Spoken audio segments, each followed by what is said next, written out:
15 फरवरी 2019 जमीन से हजारों किलोमीटर ऊपर अंतरिक्ष में भारत की थर्ड आई रॉ की एक हाई रेजोल्यूशन स्पाइस सैटेलाइट अपनी ऑर्बिट में घूम रही थी।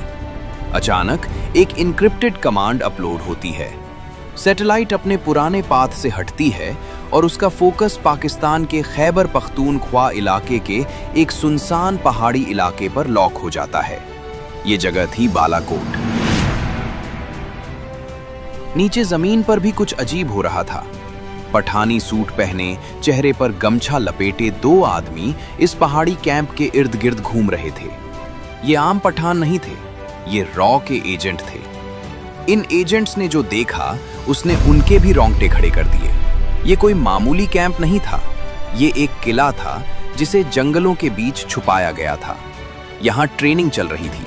500 से ज्यादा आतंकवादी जिहाद की तैयारी कर रहे थे। इंटेलिजेंस रिपोर्ट्स के मुताबिक ये वही जगह थी जहां कभी अजमल कस्साब जैसे दरिंदों को ट्रेन किया गया था। और सबसे खौफनाक खबर ये थी कि आने वाले कुछ ही दिनों में 300 नए रिक्रूट्स यहां पहुंचने वाले थे। रॉ एजेंट्स ने अपनी जान की बाजी लगाकर उस कैंप की चप्पे चप्पे की तस्वीरें ली। ये तस्वीरें और ग्राउंड इंटेल नई दिल्ली के रॉ हेडक्वार्टर में पहुंची। रॉ चीफ अनिल धस्माना समझ गए कि अगर इसे अभी नहीं रोका गया तो तबाही मचना तय था। इस इंटेल के मिलते ही भारत के इतिहास का सबसे बड़ा और सबसे खतरनाक कोर्ट ऑपरेशन शुरू होने वाला था। ये था ऑपरेशन बंदर।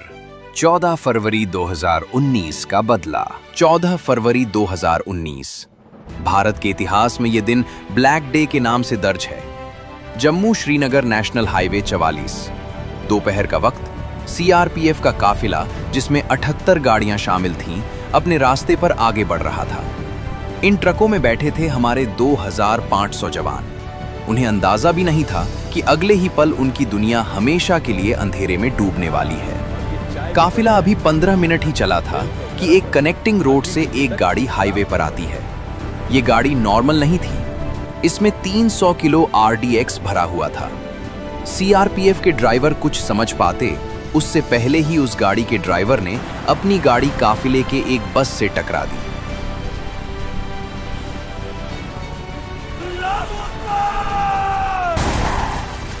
एक तेज धमाका हुआ, इतना तेज कि कई किलोमीटर दूर तक जमीन हिल गई।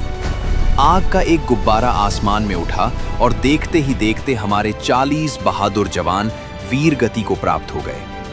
इस कायराना हमले की जिम्मेदारी ली पाकिस्तान में बैठे आतंकी संगठन जैश-ए-मोहम्मद ने। उसका लीडर मसूद अजहर, जो बहावलपुर में बैठकर भारत की तबाही के सपने देख रहा था। उसने सोचा था कि भारत हमेशा की तरह कड़ी निंदा करेगा और चुप हो जाएगा, लेकिन वो भूल गया था कि ये 2019 का भारत है। वो भारत जो अब चुप नहीं बैठता, वो भारत जो घर में घुसकर मारता है। 19 फरवरी 2019 दिल्ली पुलवामा हमले को 4 दिन बीत चुके थे।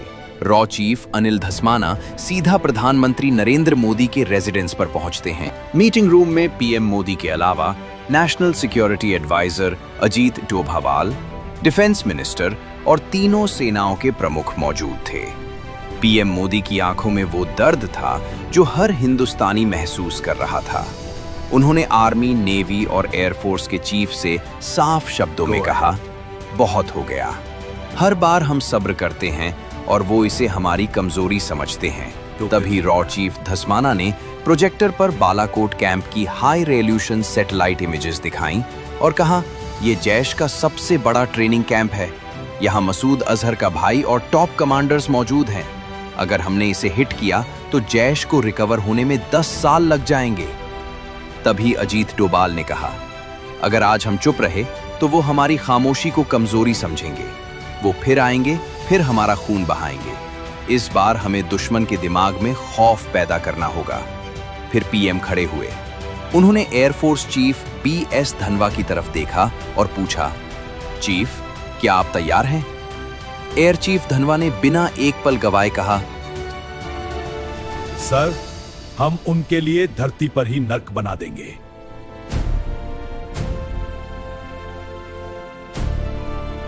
लेकिन याद रहे, मुझे सिविलियंस का नुकसान नहीं चाहिए। सिर्फ आतंकी और उनके हैंडलर्स का सफाया होना चाहिए। मैं एयर चीफ मार्शल बीएस धनवा आप सभी को संबोधित कर रहा हूँ। हमारी सेना राष्ट्र की रक्षा के लिए कटिबद्ध है। हम चुनौतियों का डटकर सामना करेंगे और विजय प्राप्त करेंगे। जय हिंद। इस ऑपरेशन का नाम था ऑपरेशन बंदर। बंदर क्यों? क्योंकि रामायण में लंका को जलाने का काम हनुमान जी ने किया था और आज रात आईएएफ की वानर सेना आतंकियों की लंका जलाने निकली थी। रॉ को काम पर लगाया गया। उन्हें ढूंढना था एक ऐसा टारगेट जो पाकिस्तान आर्मी का न हो लेकिन आतंकियों का हो। एक ऐसा टारगेट जहां सिविलियंस न मरे लेकिन टेरर का इंफ्रास्ट्रक्चर तबाह हो जाए। ये रहा रॉ की इंटेलिजेंस फाइल से एक नाम निकल कर आया, के एयर डिफेंस जावा यहाँ टॉप और यहाँ है। बालाकोट। खैबर पख्तूनख्वा के घने जंगलों में एक पहाड़ी के ऊपर जैश ए मोहम्मद का सबसे बड़ा ट्रेनिंग कैंप। वहां मसूद अजहर के भाई और टॉप कमांडर्स की मौजूदगी की खबर थी। ये LOC से 70 किलोमीटर दूर था।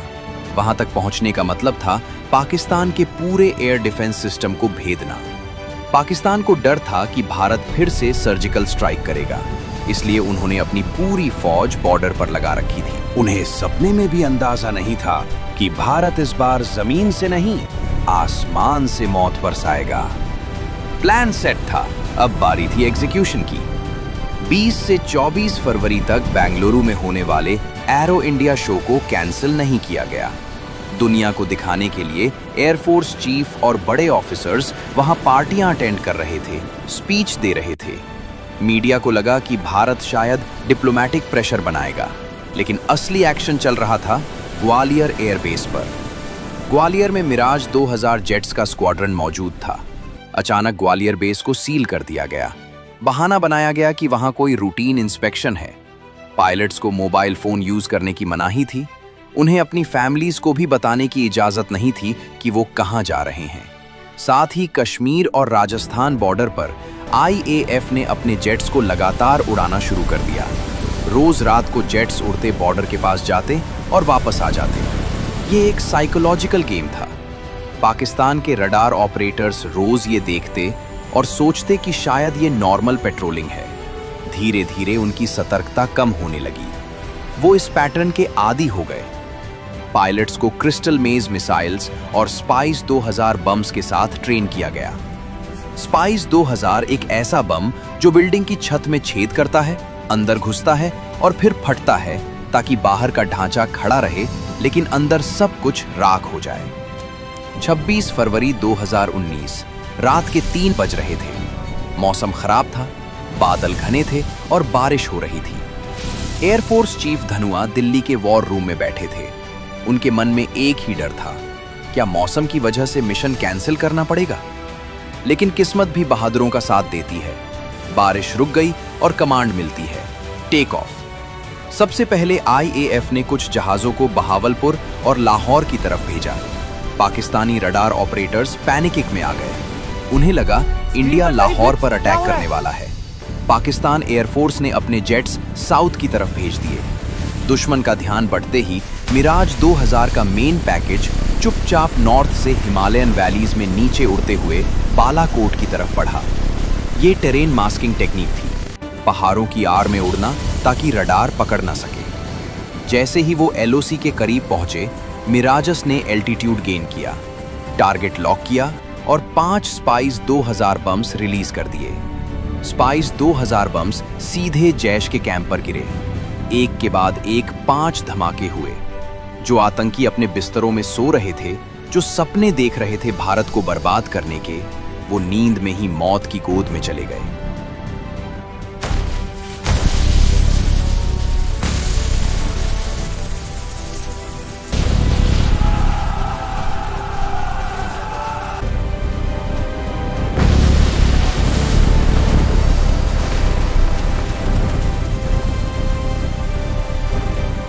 पायलट्स ने कोड वर्ड बोला, बंदर मारा गया और वापस इंडियन एयर स्पेस में लौट आए।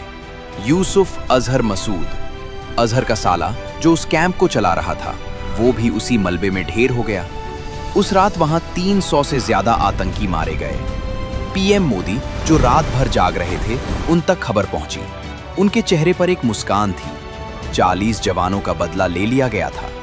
सुबह होते होते पूरी दुनिया में खबर फैल गई कि भारत ने पाकिस्तान के घर में घुसकर मारा है। 27 फरवरी 2019 पाकिस्तान की आवाम और सेना सदमे में थी। उनकी नाक कट चुकी थी। उनका एयर डिफेंस सिस्टम फेल हो चुका था। अपनी इज्जत बचाने के लिए और अपने लोगों का गुस्सा शांत करने के लिए पाकिस्तान मजबूर था रिटेलिएट करने के लिए। सुबह के 10 बज रहे थे। पाकिस्तान एयरफोर्स ने अपने सबसे बेहतरीन fighter jets American made F-16 को भेजा। उनका मकसद था भारत के मिलिट्री इंस्टॉलेशंस पर बम गिराना, ताकि वो दिखा सकें कि वो भी कमजोर नहीं है। लेकिन इंडियन एयरफोर्स तैयार थी। रडार्स ने पाकिस्तानी जेट्स को डिटेक्ट किया। रडार पर कई पाकिस्तानी जेट्स तेजी से आ रहे हैं। मैं हेडक्वार्टर को रिपोर्ट करता हूं, तैयार रहो। हेडक्वार्टर, इमरजेंसी, दुश्मन के जेट्स हमारी तरफ बढ़ रहे हैं। श्रीनगर एयरबेस पर सायरन गूंज उठे। वहां मौजूद थे विंग कमांडर अभिनंदन वर्धमान। उन्होंने बिना वक्त गवाए अपने MiG 21 बायसन में उड़ान भरी। अब जरा सोचिए, कहां F-16 जो दुनिया का सबसे एडवांस्ड 4th जनरेशन फाइटर है, और कहां MiG 21 जो 1960 का पुराना जहाज है। ये मुकाबला बराबरी का नहीं था। पाकिस्तानी जेट्स ने हमारे आर्मी कैंप्स के पास बम गिराए, लेकिन वो टारगेट मिस कर गए क्योंकि हमारे पायलट्स ने उन्हें एंगेज कर लिया था। अभिनंदन ने देखा कि एक पाकिस्तानी F-16 वापस भाग रहा है। उन्होंने उसका पीछा किया। अभिनंदन ने R-73 मिसाइल फायर की। मिसाइल सीधे जाकर F-16 को लगी और F-16 नीचे गिरने लगा। इतिहास में पहली बार किसी MiG 21 ने F-16 को मार गिराया था। ये एक चमत्कार से कम नहीं था। विंग कमांडर अभिनंदन ने देखा कि एक पाकिस्तानी जेट वापस भाग रहा है, लेकिन अभिनंदन उस जेट के पीछे LOC क्रॉस कर गए। वो अब दुश्मन के इलाके में थे। वहां से एक पाकिस्तानी मिसाइल आई और अभिनंदन के जेट को हिट कर गई। अभिनंदन तुरंत इजेक्ट करते हैं। वो पैराशूट से नीचे उतरते हैं। जैसे ही अभिनंदन जमीन पर गिरे, उन्हें एहसास हो गया कि वो पाकिस्तान में है। गांव के लोग उनकी तरफ दौड़े, हाथ में पत्थर और डंडे लेकर। अभिनंदन घबराए नहीं। उन्होंने भागने की कोशिश नहीं की, ना ही गिड़गिड़ाए। उन्होंने अपनी पिस्तल निकाली, हवा में फायर किया ताकि भीड़ दूर रहे, और अपने पास मौजूद सीक्रेट डॉक्यूमेंट्स को चबाना शुरू कर दिया ताकि दुश्मन के हाथ कोई सेंसिटिव जानकारी न लगे। कुछ ही देर में पाकिस्तानी आर्मी वहां पहुंच गई और उन्हें कैप्चर कर लिया। पाकिस्तानी आर्मी के ऑफिसर्स ने अभिनंदन से सवाल पूछे। तुम कौन हो? तुम्हारी यूनिट क्या है? I am not supposed to tell you that. बकवास बंद करो। तुम्हें पता है तुम कहां हो? जवाब दो, बोलो। वहीं नई दिल्ली में PM मोदी ने हाई लेवल मीटिंग बुलाई। उनका संदेश साफ था, हमें हमारा पायलट वापस चाहिए, बिना किसी शर्त के। और तुरंत रॉ चीफ और NSA डोवाल ने अपनी चैनल्स एक्टिवेट की। उस रात भारत ने अपनी 9 मिसाइल्स को पाकिस्तान की तरफ एम कर दिया था। पृथ्वी और Agni missiles ready to fire mode में थी। इंडियन इंटेलिजेंस ने ISI चीफ को एक क्लियर मैसेज भेजा।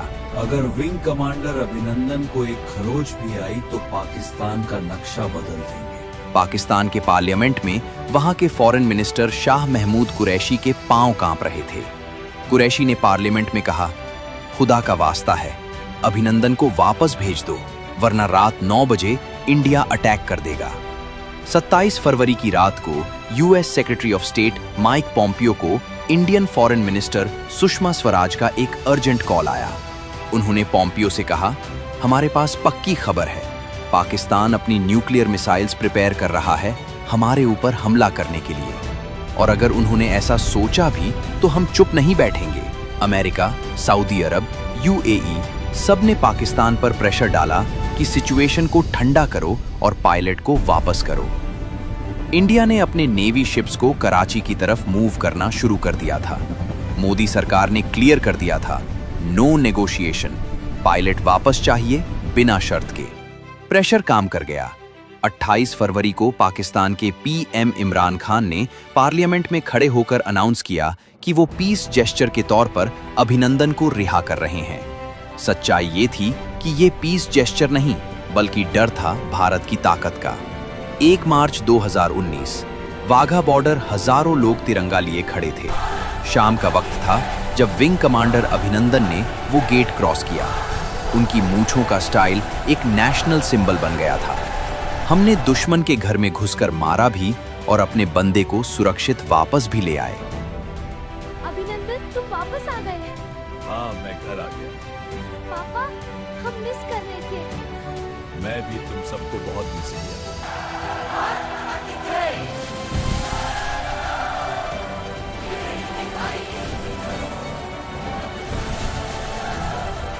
बालाकोट एयर स्ट्राइक सिर्फ एक मिलिट्री ऑपरेशन नहीं था, ये एक स्टेटमेंट था, एक डिक्लेरेशन था न्यू इंडिया का।